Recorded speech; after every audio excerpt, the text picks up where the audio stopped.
Assalamualaikum warahmatullahi wabarakatuh. Alhamdulillah, nahmaduhu wa nasta'inuhu wa nastaghfiruhu wa nastahdi wa na'udzu billahi min shururi anfusina min sayyiati a'malina may yahdihillahu fala mudilla lahu wa may yudlil fala hadiya lahu. Asyhadu an la ilaha illallah wahdahu la syarika lahu wa asyhadu anna Muhammadan 'abduhu wa rasuluh. Amma ba'd. Ikhwah sekalian, sebelumnya Ustadz minta maaf ada keterlambatan sedikit karena tadi alhamdulillah sekolah kita sudah kedatangan insyaallah ada guru baru ya.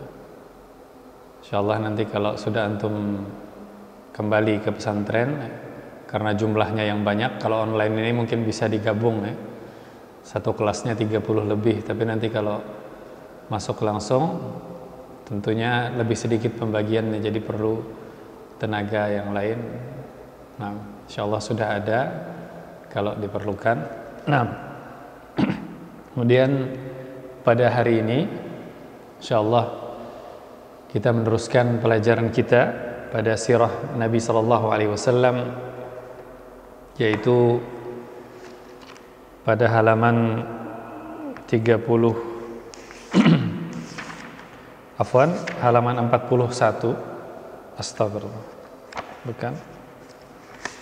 Halaman 49 ya. Halaman 49. Diangkat menjadi Rasul sallallahu alaihi wasallam. Permulaan turunnya wahyu. Nah, jadi pada saat Nabi SAW berusia 40 tahun ya ikhwan, pada saat Nabi SAW berusia 40 tahun, nah beliau memiliki kebiasaan hubbiba ilayya al-khala, kata Nabi SAW. Pada saat itu aku menyukai, kata Nabi SAW, untuk menyendiri, berkhalwat, ya, beribadah sendirian, menjauh dari orang banyak ya. Nabi SAW, dan tempat yang beliau sukai pada saat itu adalah di Gua Hira. Jadi Gua Hira ini sebuah gua yang terletak di bukit, di perbukitan ya, daerah perbukitan. Dan untuk sampai ke sana itu susah sekali naiknya, bahkan sampai hari ini ya. Hari ini beberapa waktu yang lalu ana melihat sebuah video ya, ada beberapa pecinta sejarah kota Mekah, mereka mendatangi ke Gua Hira ya, tempat Nabi SAW berkhalwat tersebut, dan yang sebelumnya ada tulisan-tulisan macam-macam dibersihkan oleh pihak kerajaan, sekarang sudah dibersihkan untuk istilahnya menapaktilasi, bukan dalam rangka taqarrub ya, bukan dalam rangka taqarrub, karena kita tidak pernah mendapati riwayat bahwa setelah Nabi SAW diutus beliau kembali lagi ke Gua Hira, demikian juga para sahabat beliau. Tidak ada riwayat yang mengatakan bahwa mereka mendatangi ke Gua Hira ya. Nah, jadi tidak ada kelebihan apa-apa di Gua Hira. Namun kalau orang misalkan semata-mata ingin mengetahui bagaimana sih, di mana sih tempatnya, tempat Nabi SAW dulu beribadah, nah diperbolehkan ya, bagus. Namun tidak untuk tujuan istilahnya ada peribadatan tertentu ya, ritual tertentu yang dilakukan di tempat tersebut. Maka kita kembali ke pelajaran kita. Nabi SAW pada saat itu beliau menyukai untuk berkhalwat ya. Di sini disebutkan pada halaman 49. Nah, disebutkan Nabi SAW disebut dengan berkhalwat, menyendiri atau beruzlah. Uzlah itu dari bahasa Arab berarti kalau bahasa sekarangnya isolasi diri ya. Uzlah itu menyendiri, mirip artinya dengan khalwat. beliau menjauhkan dari orang-orang banyak, dan ibadah yang dilakukan oleh Nabi Shallallahu Alaihi Wasallam di Gua Hira ini, ada beberapa perkataan, ada beberapa pendapat dari para ulama. Ada yang mengatakan ibadah beliau adalah mengikuti ajaran Nabi Ibrahim. Ada juga ulama yang berkata ibadah beliau adalah memberi makan fakir miskin. Ada juga yang mengatakan ibadah beliau adalah bertafakkur. Nah, dan ini Nabi SAW lakukan karena memang keinginan beliau. Nah, dan bukan dengan niatan menjadi nabi. Nah, jadi Nabi SAW sampai saat itu tidak mengetahui bahwa beliau ini akan menjadi nabi. Nah, tidak mengetahui, walaupun memang ada tanda-tandanya ya. Sebelum itu kita masih ingat pada saat beliau SAW berada di perkampungan Bani Sa'ad, pernah bertemu dengan dua orang malaikat sehingga akhirnya dada beliau dibedah ya, dibelah, terjadi peristiwa pembelahan. Namun juga pada saat itu belum diketahui siapa pelakunya. Baru nanti setelah Nabi SAW diutus baru mengetahui bahwa itu dulunya adalah para malaikat yang melakukan. Kemudian juga di Mekah pada saat itu ada batu ya ikhwan, yang memberikan salam kepada Nabi SAW. Di dalam sebuah hadis Nabi SAW mengatakan, inni la a'lamu hajaran bi Makkah kana yusallimu alayya qabla an ub'atha. Nah, sungguhnya kata Nabi SAW, saya mengetahui ada sebuah batu di Mekah itu dulu memberikan salam kepada saya sebelum saya diutus, padahal katanya.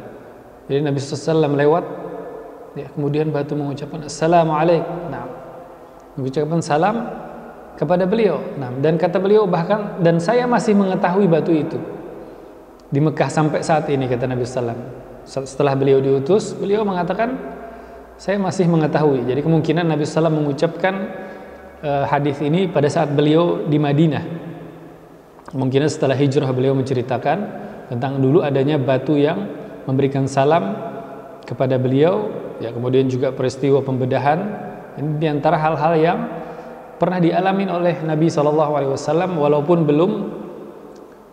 beliau belum mengetahui adanya bahwa beliau akan diangkat menjadi nabi. Jadi bukan Nabi SAW berkhalwat di Gua Hira itu bukan dalam rangka menunggu malaikat Jibril ya, karena beliau tidak tahu saat itu bahwa malaikat Jibril akan datang. Namun SAW semata-mata ingin beribadah. Nah, diantara juga tadi bentuk-bentuk ibadah, pendapat mengenai ibadah apa yang dilakukan oleh Nabi SAW. Ya, ada yang mengatakan memberi makan fakir miskin, ada yang mengatakan tafakkur, ada yang mengatakan mengikuti ajaran Nabi Ibrahim, ada juga yang mengatakan bahwa ibadah Nabi SAW adalah meninggalkan kemaksiatan. Ya, karena di Mekah saat itu penuh dengan kemaksiatannya, mulai dari kesyirikan ya, berhala-berhala yang 360 di sekeliling Ka'bah, kemudian kezaliman ya, riba, khamar, perjudian dan berbagai macam yang tidak disukai oleh Nabi SAW. Maka beliau lebih memilih untuk berkhalwat atau beruzlah di Gua Hira. Dan Gua Hira ini letaknya ya ikhwan, gua di atas perbukitan dan letaknya itu menghadap ke Ka'bah.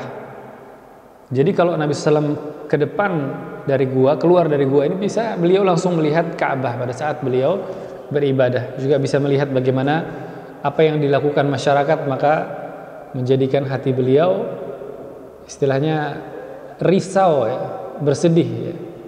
Bagaimana kaumnya hidup di dalam kegelapan. Nah, dan yang pertama kali ya ikhwan terjadi turunnya wahyu kepada Nabi SAW adalah dengan berbentuk mimpi yang benar, atau yang disebut adalah ar-ru'ya as-sadiqah, mimpi yang benar. Karena mimpinya para nabi itu adalah kebenaran. Jadi kalau mimpinya kita ya, itu kadang-kadang mimpinya tidak jelas, bisa jadi mimpi yang benar ya, bisa jadi mimpi dari syaitan. Nah, mimpinya bisa macam-macam. Tapi kalau mimpinya para nabi seperti para Nabi Ibrahim alaihissalam bermimpi menyembelih Nabi Ismail. Kemudian misalkan juga Nabi Yusuf alaihissalam menceritakan mimpi beliau di dalam surat Yusuf, melihat bagaimana dalam mimpi beliau matahari, bulan dan bersujud kepada beliau, dan 11 bintang ya bersujud. Jadi mimpinya para nabi adalah kebenaran, dan inilah yang pertama kali datang kepada Nabi SAW dimulai dengan mimpi yang benar, dan ini berlangsung sekitar 6 bulan. Jadi mayoritas dari kalangan para ulama mengatakan bahwa turun wahyu yang pertama, yaitu adalah periode pertama dengan datangnya mimpi yang benar selama 6 bulan ini, berlangsung dimulai dari bulan Rabiul Awal. Yang sabit, yang tetap dari Nabi SAW adalah permulaan wahyu itu turun dari hari Senin. Kemudian bulannya pendapat mayoritas ulama adalah bulan Rabiul Awal. Jadi bulan kelahiran Nabi SAW, genap beliau SAW berusia 40 tahun, maka mulailah beliau melihat mimpi yang benar. Jadi pada malam hari Nabi SAW tidur, beliau bermimpi, kemudian pada pagi harinya mimpi beliau itu menjadi kenyataan, menjadi jelas. Jadi dikatakan pada ulama ini adalah sebagai untuk mempersiapkan Nabi SAW akan datangnya pada saat nanti wahyu yang betul-betul akan datang. Jadi 6 bulan berlangsung, maka kalau kita hitung ya ikhwan, kalau kita hitung dari bulan Rabiul Awal, dikatakan pada tanggal 9 Rabiul Awal, 6 bulan setelah bulan Rabiul Awal kita hitung sama-sama, ya, Rabiul Awal, Rabiul Akhir atau Rabiul Tsani, Jumadil Awal, Jumadil Tsani, Rajab, Sya'ban, maka bulan yang ke-6 adalah bulan apa? Bulan Ramadan. Makanya Al-Quran pertama kali, di sini bisa antum baca pada halaman 49. Halaman 49 dikatakan diturunkan sesuai dengan ayat juga yang mengatakan syahrul Ramadan alladzi unzila fihi al-Quran, yaitu bulan Ramadan yang diturunkan padanya Al-Quran. Dan juga ayat yang lain yang insyaallah antum hafal semuanya di dalam juz amma, yaitu di dalam surat Al-Qadar ayat pertama, inna anzalnahu fi lailatul qadar. Sungguhnya telah kami turunkan Al-Quran itu pada malam Qadar, dan malam Qadar itu jatuhnya pada malam-malam ganjil di 10 terakhir dari bulan Ramadan. Meskipun yang masyhur adalah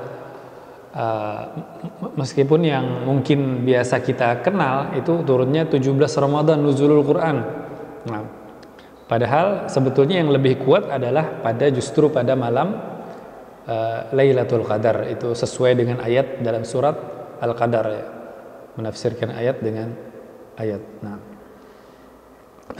Itu ya ikhwan mengenai waktunya. Maka pada malam tersebut, pada saat Nabi SAW, dan ibadah yang dilakukan oleh Nabi SAW ini bisa berlangsung selama berhari-hari ya, tergantung dari seberapa cepat dan lambat habisnya perbekalan beliau. Jadi beliau dari rumah membawa perbekalan makanan, nanti setelah habisnya bisa sampai 10 hari, ada bahkan sampai 1 bulan, baru nanti beliau pulang lagi ke rumah beliau, kemudian membawa perbekalan lagi dan kembali ke Gua Hira. Maka bisa antum sambil baca pada halaman 50 ya ikhwan, bisa sambil dibaca pada halaman 50. Maka pada waktu yang telah Allah Subhanahu wa taala tentukan, pada suatu malam Nabi SAW sedang berada di Gua Hira, tiba-tiba beliau didatangi oleh malaikat Jibril dan mengatakan bahwa saya adalah malaikat Jibril dan engkau adalah utusan dari Allah. Kemudian malaikat Jibril mengatakan kepada Nabi SAW, Iqra, bacalah. Maka kata Nabi SAW, ma ana biqari, saya tidak bisa membaca, karena Nabi SAW memang adalah seseorang yang ummi. Ummi itu artinya orang yang tidak bisa membaca dan menulis, orang yang buta huruf. Dan ini hikmahnya kenapa Allah Subhanahu wa taala menjadikan nabinya seorang ummi, supaya tidak dikatakan bahwa beliau mengambil dari kitab-kitab terdahulu. Karena kalau Nabi SAW bisa membaca, apalagi bisa menulis, maka orang bilang, oh ini Muhammad ini berarti dulunya pernah membaca Injil, pernah membaca Taurat, membaca kitab-kitab terdahulu, lalu kemudian dia bilang diturunkan wahyu kepada dia. Nah, bisa orang akan mengatakan hal tersebut kalau Nabi SAW bisa membaca. Namun dengan hikmah Allah, Allah jadikan beliau tidak bisa membaca, dan ini adalah sebagai bukti yang kuat bahwa yang beliau sampaikan adalah wahyu murni dari Allah. Bagaimana mungkin beliau membaca saja tidak bisa, namun yang beliau sampaikan ternyata isinya sesuai dengan yang terdapat pada kitab-kitab terdahulu. Nah, jadi setelah Nabi SAW disuruh oleh malaikat Jibril untuk membaca, dan beliau mengatakan saya tidak bisa membaca ma'ana biqari, maka akhirnya beliau dipeluk dengan erat, dengan kuat, nah, oleh malaikat Jibril, kemudian dilepaskan, ya ikhwan. Kemudian disuruh lagi oleh malaikat Jibril, iqra, bacalah, kata malaikat Jibril. Kata Nabi SAW, ma'ana biqari, saya tidak bisa membaca, kata beliau. Kemudian dipeluk lagi oleh malaikat Jibril dengan erat dan kuat. Nah, sampai Nabi SAW merasa sesak, kemudian dilepaskan lagi oleh malaikat Jibril. Kemudian diulang lagi sampai 3 kali, ya, malaikat Jibril mengatakan iqra, bacalah, kata Nabi SAW, ma'ana biqari, kemudian dipeluk lagi oleh malaikat Jibril dengan erat sampai kata Nabi SAW merasa sesak dan capek, istilahnya, sampai dilepas. Kenapa jadi malaikat Jibril sampai 3 kali memeluk Nabi SAW? Dikatakan oleh para ulama bahwa ini diantaranya adalah untuk menyadarkan Nabi SAW bahwa yang terjadi pada beliau saat itu adalah bukan mimpi.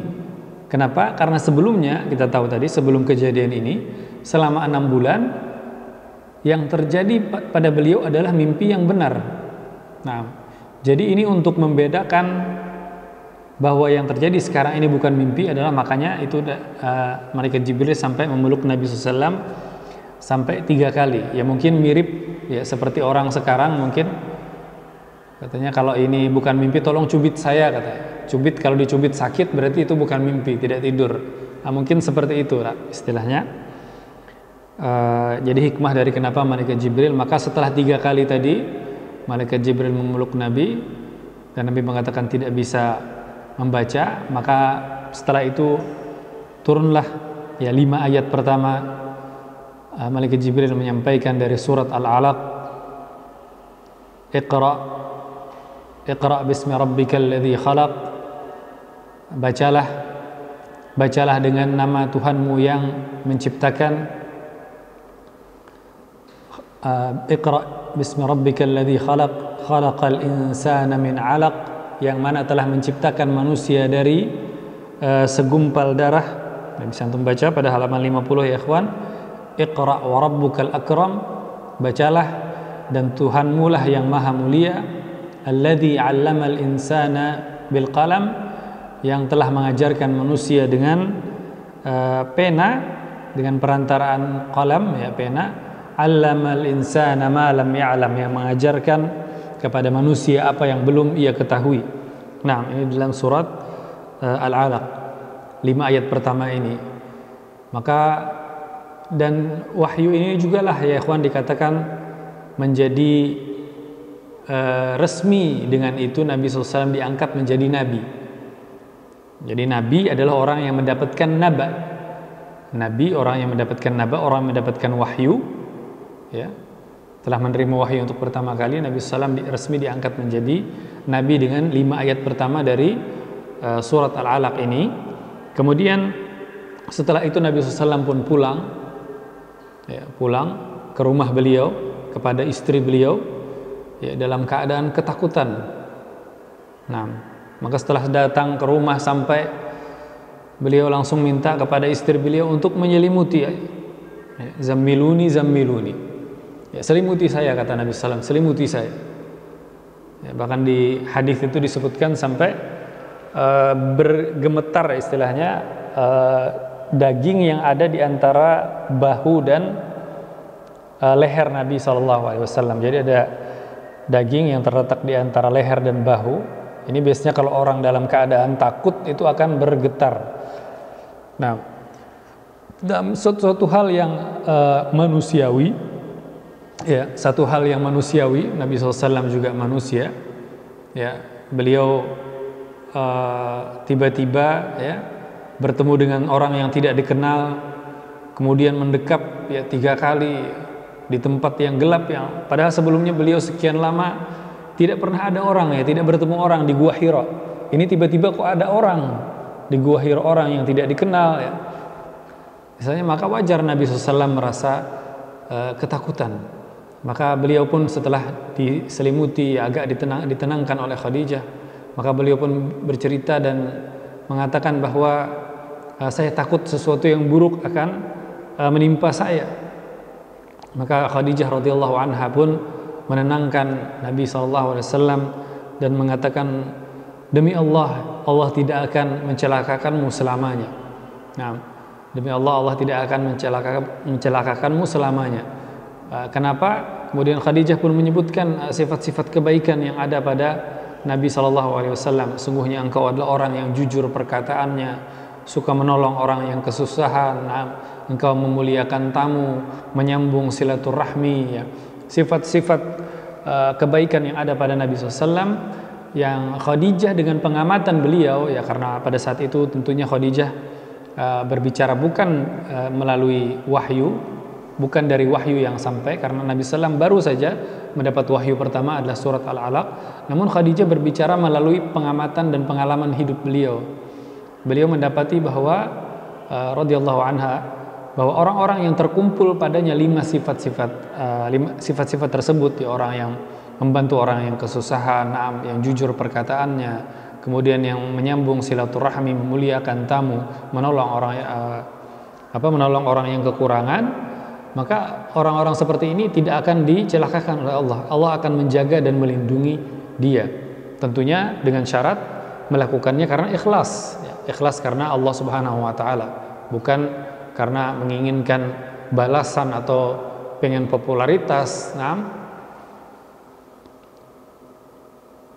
Maka Khadijah setelah menenangkan Nabi SAW, dan tidak cukup sampai di situ, bahkan keesokan harinya Khadijah bersama Nabi SAW bertemu dengan sepupu Khadijah.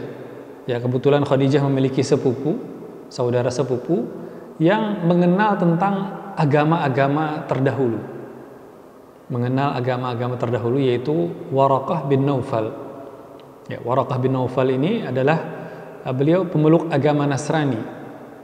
Agama Nasrani, namun agama Nasrani di masa itu adalah agama Nasrani yang masih, istilahnya masih lurus. Masih belum banyak penyimpangan yang terjadi, masih belum banyak perubahan yang dilakukan pada kitab Injil maupun pada ajaran-ajaran agama mereka.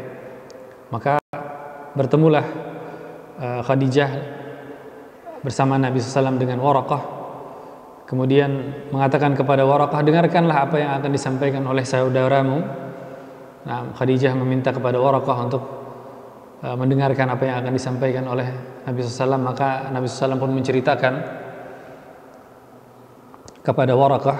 Nah, ini bisa antum baca, ya ikhwan, pada halaman 50 dan 51, 50 dan 51 bisa antum baca sambil Nabi SAW menceritakan pertemuan beliau dengan malaikat Jibril. Maka Waraqah dengan ilmu beliau, karena beliau sangat menguasai sekali, ya, kitab Injil, diceritakan bahwa Waraqah ini sampai bisa menulis dengan bahasa Ibrani, bisa menulis dengan bahasa Ibrani.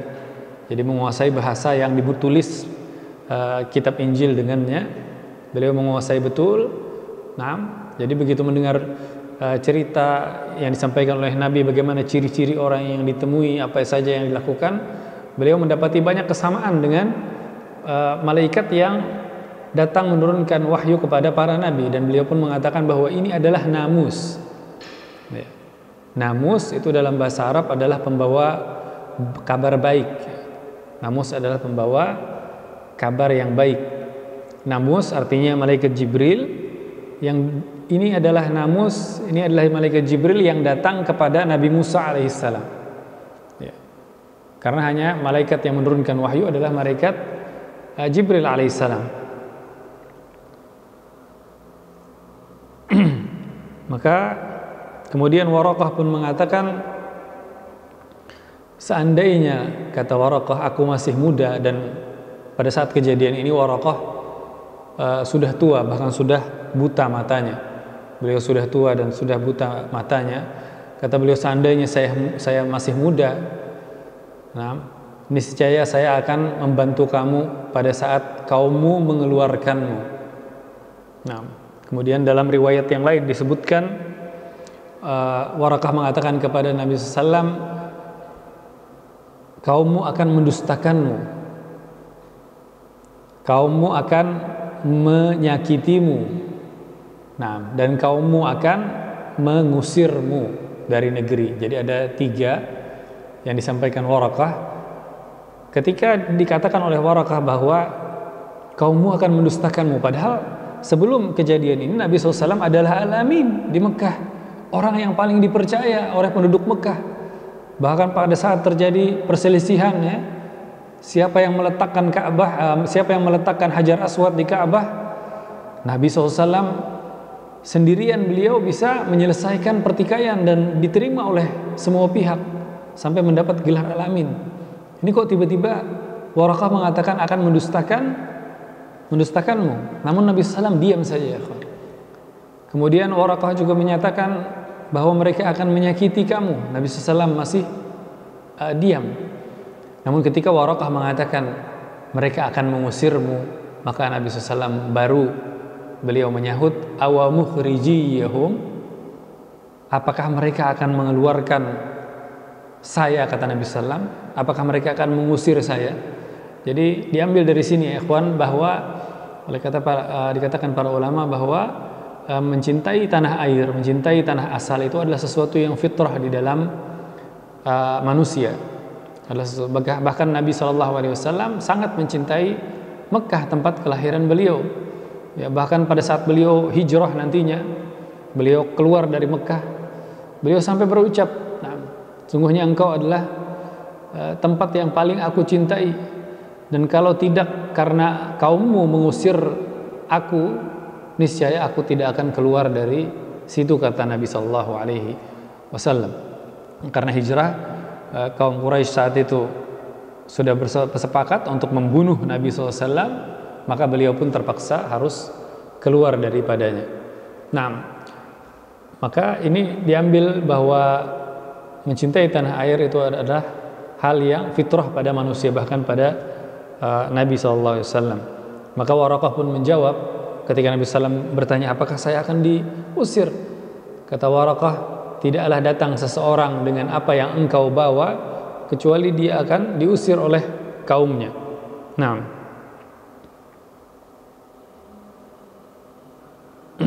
maka ini tentunya menjadi hal yang mengherankan bagi Nabi SAW, karena sebelum kejadian itu beliau adalah orang yang paling disukai oleh masyarakat Quraisy, orang yang sangat dihormati. Ya, beliau berasal dari keturunan yang mulia, dari keluarga yang mulia. Nah, orang yang sangat dipercaya oleh masyarakat. Nah, maka Waraqah juga mengatakan, nah, bisa antum baca pada halaman 52 sambil ikhwan, bisa antum baca pada halaman 52. Nah, kata Waraqah, seandainya aku masih hidup, ya, seandainya aku masih hidup, kata Waraqah, niscaya aku membelamu dengan segenap kemampuanku. Dan memang ternyata umur Waraqah tidak lama. Jadi tidak lama setelah kejadian ini beliau wafat, meninggal dunia. Dan dari sini ikhwan juga kita bisa mengambil pelajaran bahwa Waraqah adalah merupakan orang yang pertama beriman kepada Nabi SAW sebelum beliau berdakwah. Ya, mungkin selama ini yang kita kenal adalah Kalau dari laki-laki dewasa yang pertama beriman adalah Abu Bakar. Kemudian dari kalangan wanita adalah Khadijah. Dari kalangan wanita merdeka ya adalah Khadijah. Kemudian dari kalangan remaja misalkan Ali bin Abi Thalib. Namun Waraqah jarang disebut ya, karena memang beliau berimannya sebelum Nabi SAW mulai berdakwah, dan beliau pun hidup tidak lama setelah kejadian tersebut. Jadi dan ada hadis yang disebutkan dari Nabi SAW, beliau bersabda, la tasubbu Waraqah fa inni ra'aitu lahu jannatan aw jannataini. Nabi SAW bersabda, janganlah kalian mencela Waraqah, karena sesungguhnya saya melihat dia memiliki satu atau dua kebun di surga. Jadi Nabi SAW mengatakan bahwa Waraqah adalah merupakan penduduk surga, dan ini bukti bahwa beliau beriman, bahkan orang yang pertama kali beriman. Nah, kemudian setelah kejadian ini ya ikhwan,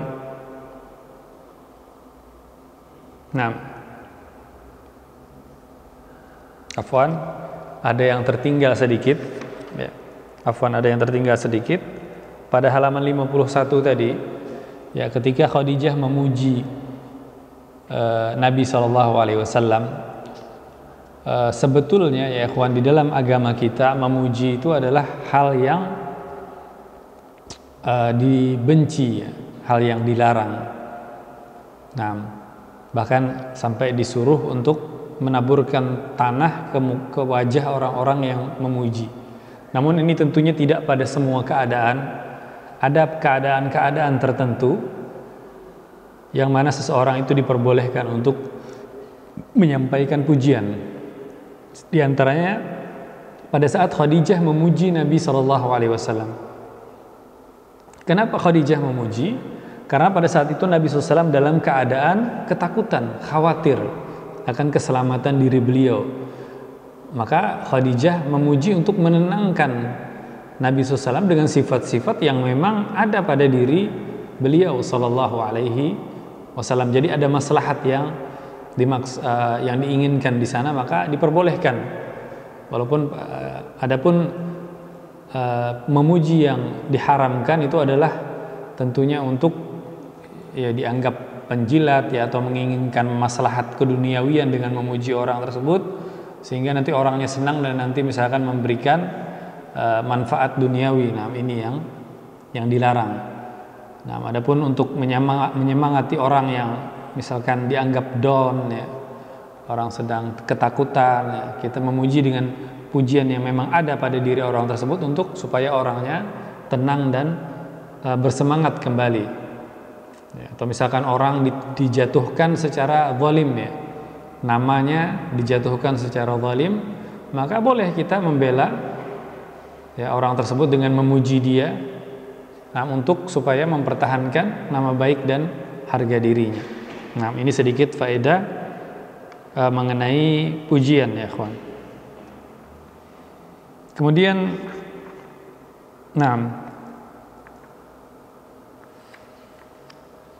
setelah itu ya ikhwan, wahyu sempat terputus ya, setelah kejadian yang pertama ini disebutkan antara 3 sampai kurang lebih 40 hari dia terputus wahyu.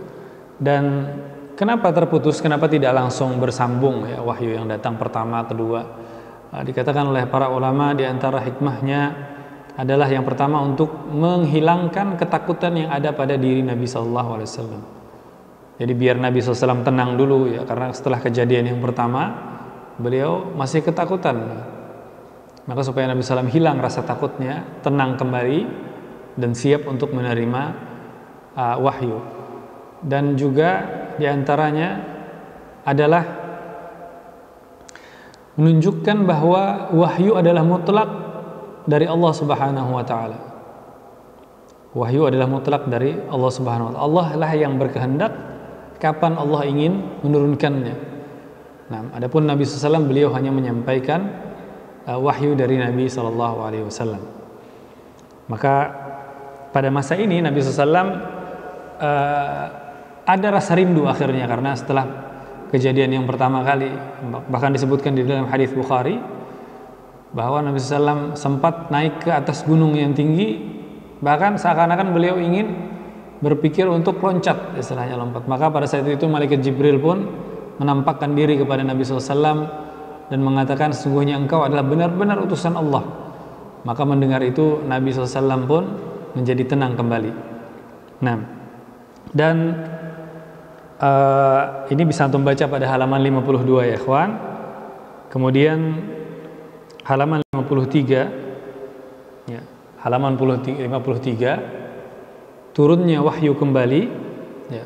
Dan akhirnya ketika Nabi SAW pada saat itu sedang berjalan ya, tiba-tiba beliau mendengar suara dari atas.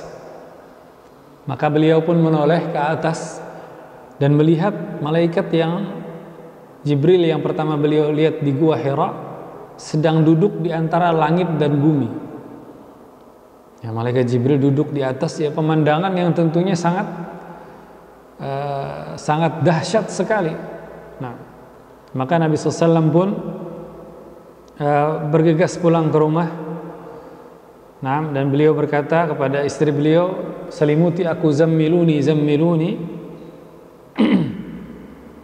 Maka kemudian turunlah ayat kepada beliau 7 ayat pertama dari surah Al-Muddathir. Ya ayyuhal muddathir, bisa antum baca pada halaman 53 ya ikhwan. Wahai orang yang berselimut, qum fa'anzir, bangunlah dan berilah peringatan. Maka ulama mengatakan bahwa Nabi SAW diangkat menjadi nabi dengan dengan 5 ayat pertama dari surat Al-Alaq, dengan Iqra bismi rabbikal ladzi khalaq. Pada saat itu turun untuk pertama kali di Gua Hira. Beliau telah diangkat menjadi nabi. Kemudian beliau diangkat menjadi rasul pada saat turunnya surat Al-Muddathir. Nah, karena perbedaan antara nabi dengan rasul adalah walaupun kedua-duanya mendapatkan wahyu, namun rasul itu diperintahkan untuk menyampaikan wahyu yang diterima kepada kaumnya.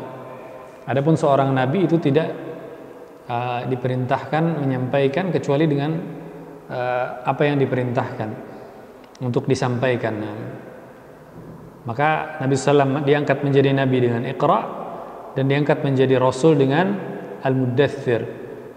Ya ayyuhal muddathir, wahai orang yang berselimut, qum fa'anzir, bangun dan berilah peringatan. Wa rabbaka fakabbir, dan agungkanlah, dan kepada Tuhanmu agungkanlah. Wa thiyabaka fatahhir, dan pakaianmu bersihkanlah. Makanya seseorang yang akan beribadah, sebelumnya haruslah menyucikan diri dulu, menyucikan pakaiannya, menyucikan tempat ibadahnya dari segala najis, dan juga menyucikan dirinya. Warrujza fahjur, dan perbuatan maksiat, dosa-dosa tinggalkanlah. Wala tamnun tastakthir, dan janganlah engkau memberi, mengungkit-ungkit pemberian untuk memperbanyak hartamu.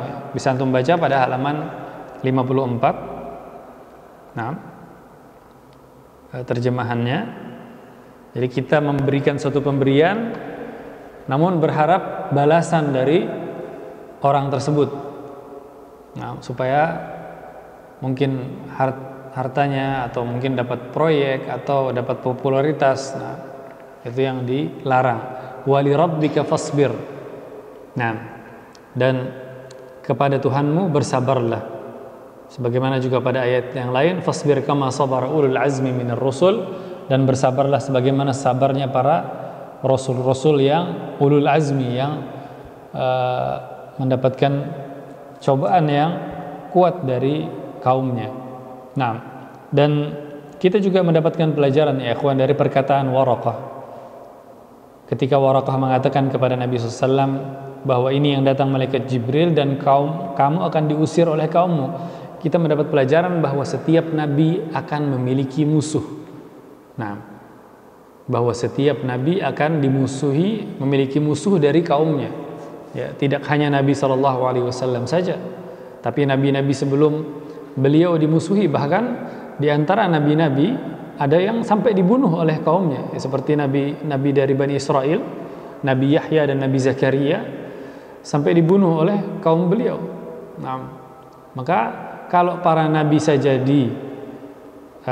dimusuhi, ada yang memusuhi dari kalangan kaumnya, maka orang-orang yang mengikuti jalannya para nabi pun juga tidak akan heran kalau mereka ada yang memusuhi mereka. Ini sudah merupakan sunnatullah, dan kita diperintahkan untuk sabar di dalam menyampaikan kebenaran ini. Nah, ini ya ikhwan, mengenai turunnya wahyu kepada Nabi sallallahu alaihi wasallam untuk pertama kali, ya. Insyaallah sampai di sini pelajaran kita, dan silahkan kalau ada yang ingin bertanya mengenai pelajaran kita hari ini bisa diketik, ya. Diketik saja biar Ustadz jelas membaca kemudian menjawabnya. Adapun kalau antum dengan suara bertanya mungkin juga terganggu jaringan atau suaranya kurang jelas, jadi silahkan kalau ada yang ingin ditanyakan seputar pelajaran. Nah, jadi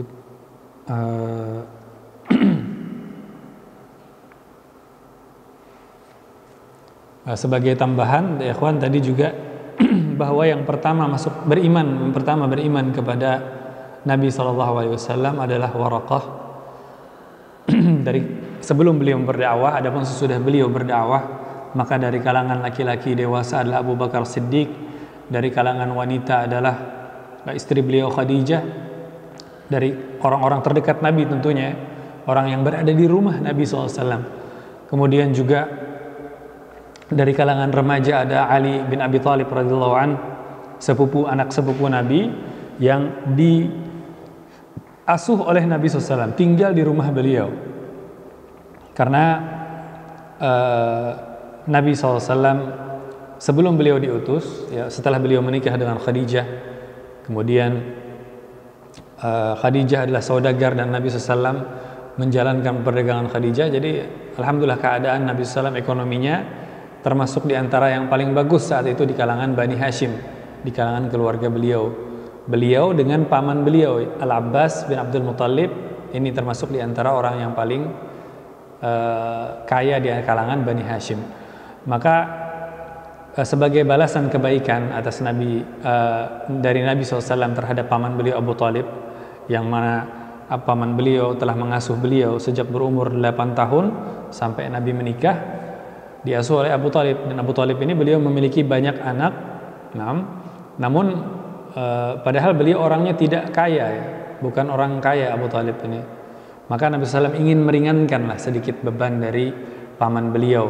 Maka beliau berbicara kepada paman beliau yang lain, Al-Abbas, yang juga ekonominya bagus di kalangan Bani Hashim, untuk bersama-sama mengambil salah satu dari anak Abu Talib, ya. Paman Al-Abbas mengambil satu, Nabi mengambil satu. Maka mereka pun berdua menghadap kepada Abu Talib dan menyampaikan hal tersebut. Maka Abu Talib pun mempersilahkan. Nah, maka akhirnya dan Abu Talib saat itu memiliki 4 orang anak, ya. Ada Talib yang pertama, namun Talib ini mungkin sudah mandiri. Kemudian ada Aqil, ada Ja'far, ada Ali. Maka kata Abu Talib, selama Aqil bersama saya, silahkan, yang 2 kalian ambil. Maka akhirnya Abbas pun mengambil Ja'far bin Abi Talib, dan Nabi SAW mengasuh Ali bin Abi Talib. Maka akhirnya Ali bin Abi Talib diasuh di rumah Nabi SAW. Maka beliau pun termasuk adalah orang yang pertama beriman dari kalangan remaja. Dan bahkan nanti sampai pada saat Nabi hijrah, ya ikhwan, Nabi hijrah keluar, Alilah yang disuruh oleh Nabi SAW untuk tidur di tempat tidur beliau, memakai selimut yang dipakai oleh Nabi SAW pada saat beliau hijrah. Nah, dan Nabi hijrah lebih dulu, Ali adalah termasuk yang paling terakhir hijrah. Kenapa? Karena Nabi SAW memberikan tugas kepada Ali sebelum hijrah untuk mengembalikan titipan-titipan dari orang-orang Quraisy kepada Nabi SAW. Jadi pada saat itu Nabi SAW walaupun banyak yang memusuhi dari orang-orang Quraisy, namun untuk soal keamanan barang, untuk menitipkan barang-barang harta berharga orang-orang Quraisy walaupun mereka memusuhi Nabi. Nah, namun untuk kepercayaan mereka tetap mempercayakan kepada Nabi sallallahu alaihi wasallam. Makanya pada saat beliau hijrah, padahal dan ini juga bukti bagaimana amanahnya Nabi sallallahu alaihi wasallam bahkan kepada musuh sekalipun. Ya. Padahal bisa saja Nabi sallallahu alaihi wasallam pada saat hijrah, ya titipan-titipan harta orang itu beliau bawa ke Madinah. Orangnya juga memusuhi saya, kata Nabi SAW. Nah, saya juga keluar dalam keadaan mau dibunuh, ya, terpaksa keluar karena sudah mau dibunuh.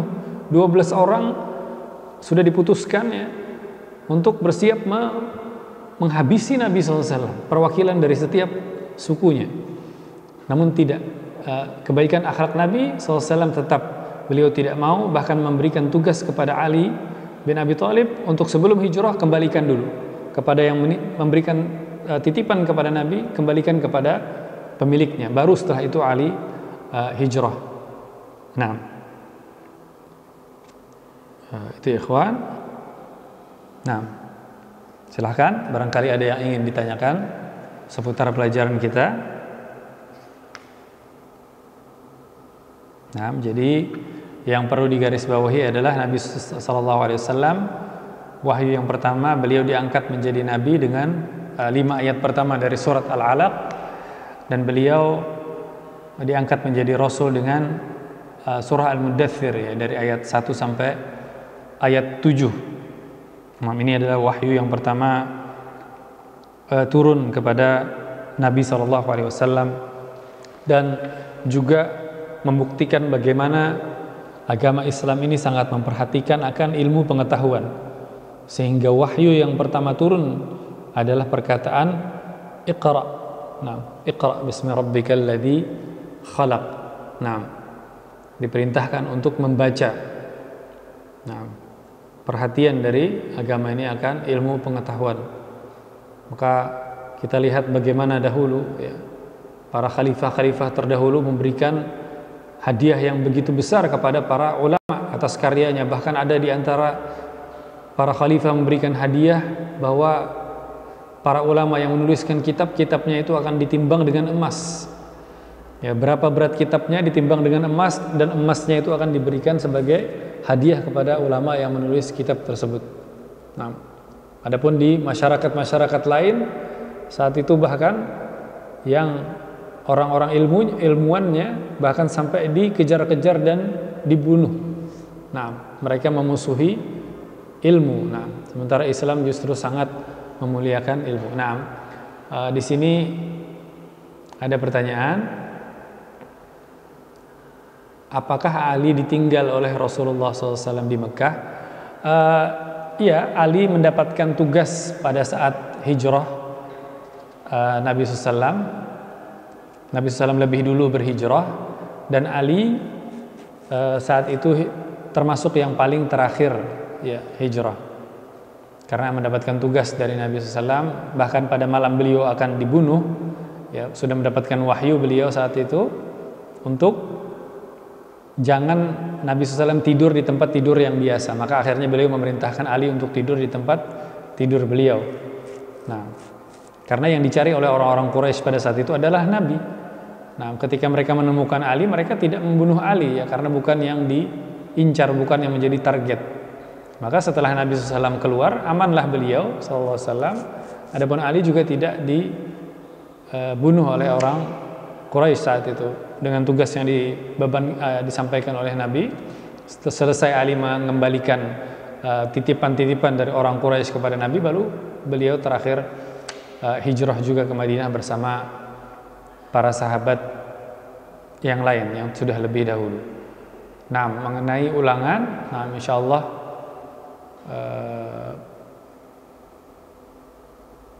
9, 7, 16. Kalau tidak pekan depan ya, hari ini tanggal 9,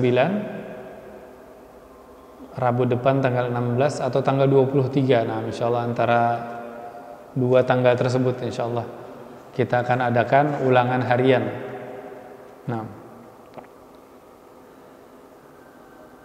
insyaallah bisa antum sambil baca-baca ya pelajaran kita dari awal juga bisa dari CD yang ada pada antum, juga ada, kadang-kadang ada info yang tidak ada di buku ya, juga ada di CD tersebut ya. Pilih, di sana ada pilihannya ya, berdasarkan kejadian dari kelahiran Nabi SAW, tahun gajah dan seterusnya. Nah,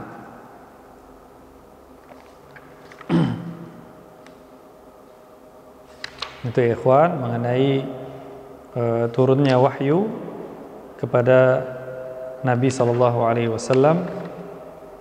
Dan sebelumnya pada pelajaran yang terdahulu ya, Ustadz telah menyampaikan adanya berita gembira akan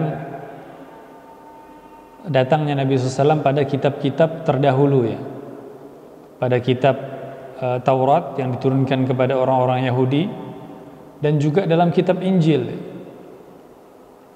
seperti di dalam surat As-Saff ayat 6, "Id qala Isa bin Maryam ya bani Israil inni rasulullah ilaikum mubasysyiran musaddiqan lima baina yadayya min at-taurati wa mubasysyiran bi rasulin ya'ti min ba'di ismuhu Ahmad." Nah, dan ingatlah ketika Isa bin Maryam berkata, sungguhnya saya adalah utusan Allah kepada kalian yang membenarkan apa yang ada sebelum saya dari Taurat, dan membawa berita gembira akan datangnya seorang nabi setelah saya yang bernama Ahmad. Jadi di antara nama Nabi SAW itu di dalam Injil disebut Ahmad, nama beliau. Dan Nabi Isa adalah nabi terakhir yang diutus sebelum datangnya Nabi SAW. Jadi Nabi Isa itu lahir pada awal tahun miladi atau tahun Masehi yang disebut. Sementara Nabi SAW sekitar tahun abad ke-6, akhir abad ke-6. Beliau hidup dewasa di awal abad ke-7. Jadi ada sekitar 6 abad jaraknya antara Nabi Muhammad SAW dengan Nabi Isa alaihissalam. Dan ciri-ciri beliau kita pelajari pada pelajaran tersebut. Nah, ciri-ciri beliau semuanya disebutkan di dalam kitab-kitab terdahulu, kecuali satu ciri saja yang tidak disebutkan, yaitu bahwa Nabi yang terakhir ini tidak sama seperti Nabi-Nabi sebelumnya. Nabi sebelum Nabi SAW semuanya dari Bani Israel. Ya, sejak Nabi Ishak, ya itu semuanya dari Bani Israel sampai Nabi Isa. Maka ketika Nabi terakhir, orang semuanya juga menyangka ini akan keluar dari Bani Israel. Namun ternyata yang terjadi adalah beliau keluar dari Bani Ismail, dari keturunan Nabi Ismail alaihissalam. Nah, jadi ada ya ikhwan pada kitab Injil ya, disebutkan bahkan juga namanya disebut dengan Farqalit ya. Farqalit yang ciri-cirinya hanya cocok pada nabi kita. Nah, makanya di antara penguasa nanti yang didakwahi oleh Nabi SAW, kalau dari kalangan ahlul kitab biasanya akan menyambut dengan baik. Ada yang beriman seperti penguasa Habasyah Najasyi, ya, dia beragama Nasrani, ketika Nabi SAW berdakwah beriman kepada Nabi SAW. Ada yang menolak dengan halus dan memberikan hadiah seperti penguasa Mesir Maqawqis. Ada juga yang menolak dengan halus, bahkan hampir beriman sebetulnya, namun karena dia takut akan kehilangan kekuasaan dan pemberontakan dari rakyatnya, maka dia membatalkan, seperti Heraklius ya, penguasa Romawi. Adapun yang bukan dari ahlul kitab, penguasa seperti penguasa Persia, maka tidak memiliki ilmu akan datangnya nabi terakhir, maka menyambut dengan sambutan yang kasar, bahkan menyobek-nyobek surat dari Nabi SAW. Maka nantinya Nabi SAW pun mendoakan keburukan untuk dia, semoga Allah menyobek-nyobek kerajaannya sebagaimana dia merobek suratku. Sampai di sini ya ikhwan, insyaallah pelajaran kita pada hari ini, dan insyaallah kita teruskan pada pertemuan mendatang dengan dakwah sembunyi-sembunyi. Kita tutup dengan doa kafaratul majlis. Subhanakallahumma bihamdika asyhadu an la ilaha illa anta astaghfiruka wa atubu ilaik. Wassalamualaikum warahmatullahi wabarakatuh.